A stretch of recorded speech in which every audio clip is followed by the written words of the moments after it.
Sunny. Could you do a video on how you took care of your mental health as a teacher and a competitor? I'm a people person, hence my success in teaching.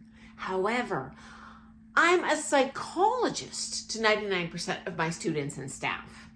Couple that with the stress of competing pro-am and the knocks to egos it takes when great students don't place as well as they should because I'm not a named teacher. It's so hard.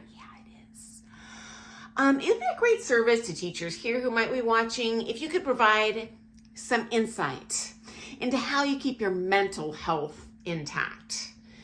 So I've paraphrased this letter to keep this person's identity confidential, but in a nutshell, we're talking about a pro-am teacher, a long-term competitor here. Okay, number one, I get it. I am attached to my students as well, emotionally, not just as a professional instructor. We're not just teachers, we are human beings, and we do grow to care about people that we get to know over time. Yeah, it's normal. Number two, yes, I have taught a few students who take up actually most of their lesson time, initiating that personal conversation, not just personal topics, but really venting, unloading an emotional burden on me of some serious things that are going on in their lives, totally outside of the dancing. Okay, so the good news is, yeah, I'm a heck of a lot cheaper than a psychiatrist. And it's great if I can help. They actually save a lot of money. But I have had students get so sucked down that bunny hole that I feel I'm wasting their time. You know, my specialty is teaching dancing. I'm not a trained psychiatrist. I'm a trained dancer. So it really does start to stress me out if I feel their stress and unhappiness. Now I'm going home, I'm researching on the internet how to help fix their problem. And you know what? That's not my specialty. I'm probably even doing a disservice by trying to give them good advice. Totally okay to confide in your dance teacher, but I would certainly not solely rely on them. So number three, here's how I handled it. Because I've only had one student where I was just like, whoa, this is really stressing me out all the time. I had a heart-to-heart with them in their lesson. I was like, I feel horrible for these challenges are going through. But because I genuinely like you, it is really a heavy burden for me to carry. And I'm a human being. I got my own balls to juggle. I can't handle it. So if you wake up and you're feeling a little bit overwhelmed that day, please, let's cancel the lesson. If you come here and then we're not able to get any dancing done, I am gonna wind the lesson up. I'll give you a refund. Honestly, it's not that I'm being a jerk. I get paid either way. We can sit and play checkers during your whole lesson. But as a teacher, I feel like a loser because I'm not getting any teaching done. And as a psychiatrist, I feel like a loser because I'm not a psychiatrist. Mind you, they ultimately stopped coming because I did have to halt lessons a number of times just because they literally were fighting back tears and just sitting and talking the whole time. And it just was too much of a weight for me to bear. So I do identify with that. Okay, next up.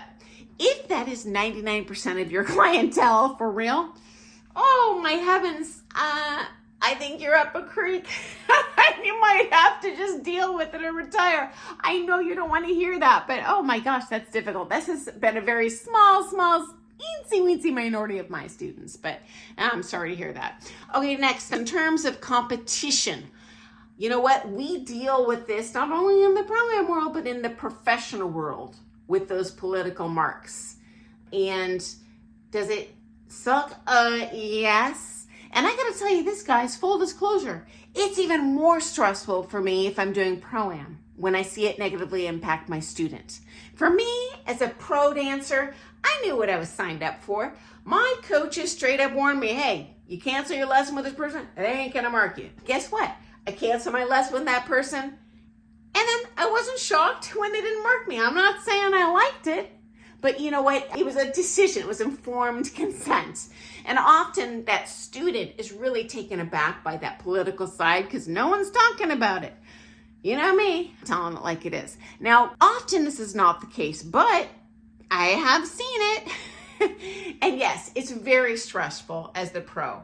And my suggestion to you is just, as best you can, gently warn the student of what hurdles that they might encounter at the comp that maybe are just second nature to you. Yeah, that happens. Well, they're probably not going to be expecting it. They just see Dancing with the Stars on TV and yay! Bright eyes, bushy tails, rainbows and unicorns, and they don't realize sometimes some other things can go on under the waves that aren't as wonderful. Overall, yes, I love dancing. I love competing. Huge fan, all sorts of good juju, but there are some bad things. Okay, finally, suggestions for you on how to manage that overall stress. Number one, do you have a pro friend that you trust? And I would say this to our student dancers here too. If you trust your pro, ask them, or ask your other amateur friends, hey, I'm dealing with this. What do you think? And I got news for you. 99% of the time, they're going to have total empathy because they've probably experienced it themselves. This day and age, especially with social media, everyone only talks about the good stuff and, oh, my dancing's perfect and I win everything. And the reality is far from that.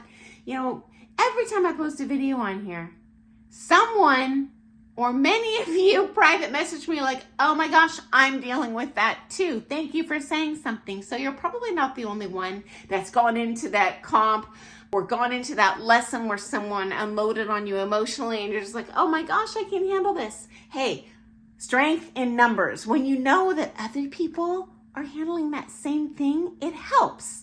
Even if they don't have a solution, it just helps to know, hey, oh, I'm not alone in this maze. There's other people navigating this with me, along my side, rooting for me, okay?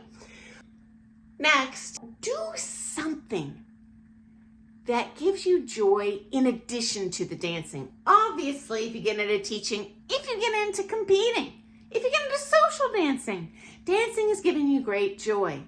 And it may be so fun that it becomes an obsession and that's all your life becomes about. And you forget about these other things in your life that used to bring you joy. Bird watching, Croatian basket weaving. I don't know what it is. My suggestion is we don't forget about those things. Just keep at least one other thing in your life that brings meaning to your life, gratification, happiness. You know, could be church, could be volunteering once a month somewhere, could be a book club. Just something so that when the dancing does go to pot, whether that be in a teaching sitch, a competition situation, you have something else that's meaningful to you and your whole life doesn't go down in a dumpster fire at once. Okay, guys, so I hope that helped. I'm so sorry. Anyone going through difficult circumstances in their dance career, but you know what? It's inevitable. We all do. And I so appreciate you sharing your story with us here because I bet it is going to be helpful to more people. Not just teachers, but people in the competition world. We all deal with this stuff. And I'm going to do another video because this is getting real long today on how to handle that stress when you're in that dance sport life. Okay, guys, thanks so much for your question. I look forward to seeing you first thing tomorrow morning for some more things Ballroom Dance. Have an awesome day. Bye.